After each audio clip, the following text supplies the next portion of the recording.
সেই তামান্নাকে প্রধানমন্ত্রী শেখ হাসিনা ও শেখ রেহানার ফোন। প্রেমিকের বাড়িতে 7 দিন ধরে অনশনের তরুণী। এবার দেখুন বিস্তারিত। সেই তামান্নাকে প্রধানমন্ত্রী শেখ হাসিনা ও শেখ রেহানার ফোন। ঘড়ির কাঁটায় তখন সোমবার সন্ধ্যা 6:56। পড়াশোনার জন্য প্রস্তুতি নিচ্ছিলেন তিনি। হঠাৎ হোয়াটসঅ্যাপে ফোন রিসিভ করতে ফোনের ওপাশের কণ্ঠস্বর।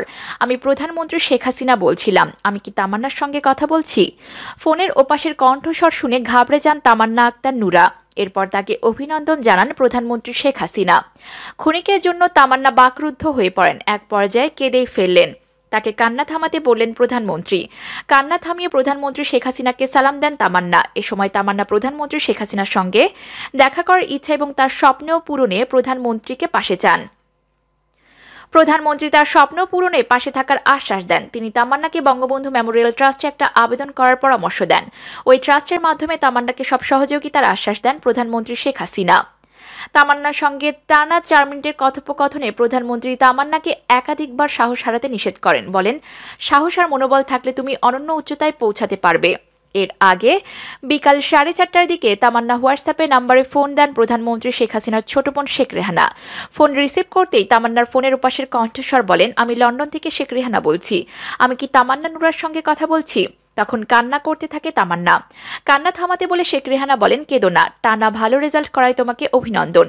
তোমার সংগ্রামের কথা শুনেছি, তুমি খুব সাহসী, তুমি এগিয়ে যাও। আমরা 2 বোন বেঁচে থাকা পর্যন্ত তোমাকে সহযোগিতা করে যাব। যারা সাহস রেখে চলে তারা কখনো হেরে যায় না।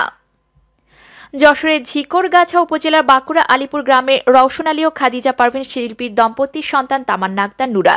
জন্ম থেকেই 2টি হাত 1টি পা নেই তার। এক পায়ে লিখে প্রত্যেকটি পাবলিক পরীক্ষা পিএসসি, জেএসসি, এসএসসিতে অর্জন করেছেন জিপিএ 5। সাফল্যের ধারাবাহিকতায় এবারে এইচএসসি পরীক্ষায় ফলাফলে জিপিএ 5 অর্জন করেন তিনি।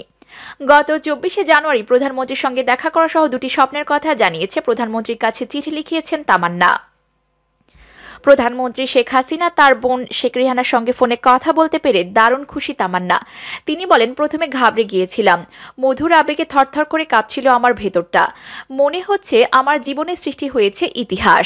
অপরদিকে প্রেমিকের বাড়িতে 7 দিন ধরে অনশনে তরুণী।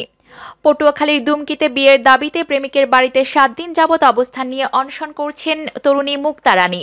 ঘটনাটি এলাকায় ব্যাপক চাঞ্চল্যের সৃষ্টি হয়েছে। স্থানীয় সূত্রে জানা যায়, উপজেলার উত্তর মুরাদিয়া গ্রামে অনিল সরকারের ছেলে অসীম কুমার সরকারের সঙ্গে পটুয়াখালী সদর উপজেলার এক তরুণীর বছর 2 আগে থেকে প্রেমের সম্পর্ক চলছিল। এক পর্যায়ে তা অনৈতিক সম্পর্কে গড়ায়। ওই তরুণী বিয়ের জন্য চাপ সৃষ্টি করলে অসীম সরকার নানা টালবাহানার পর গা ঢাকা দেয় এবং যোগাযোগ বন্ধ করে দেয়। অবশেষে নিরুপায় হয়ে প্রেমিকা গত 7 ফেব্রুয়ারি বিয়ের দাবিতে প্রেমিক অসীম সরকারের মুরাদিয়া গ্রামের বাড়িতে এসে অবস্থান নেয়। ওই তরুণী বলেন, প্রেমিক অসীমের সঙ্গে বিয়ে ছাড়া আমার লাশ যাবে, কোনো প্রকার চাপে ফেলে আমাকে এ ঘর থেকে নামাতে পারবে না। তরুণীর মা অভিযোগ করে জানান, তার মেয়ে বিয়ের দাবিতে প্রেমিক অসীম সরকার বাড়িতে অবস্থান করছেন। অসীমকে তার প্রভাবশালী পরিবার আত্মগোপন করে মীমাংসার নামে মা ও মেয়ের ওপর নানা চাপ সৃষ্টি করছে। কয়েকটি সাদা কাগজে তার মেয়ের জোরপূর্বক স্বাক্ষর নেওয়া হয়েছে বলে ফোনে জানতে পেরেছি।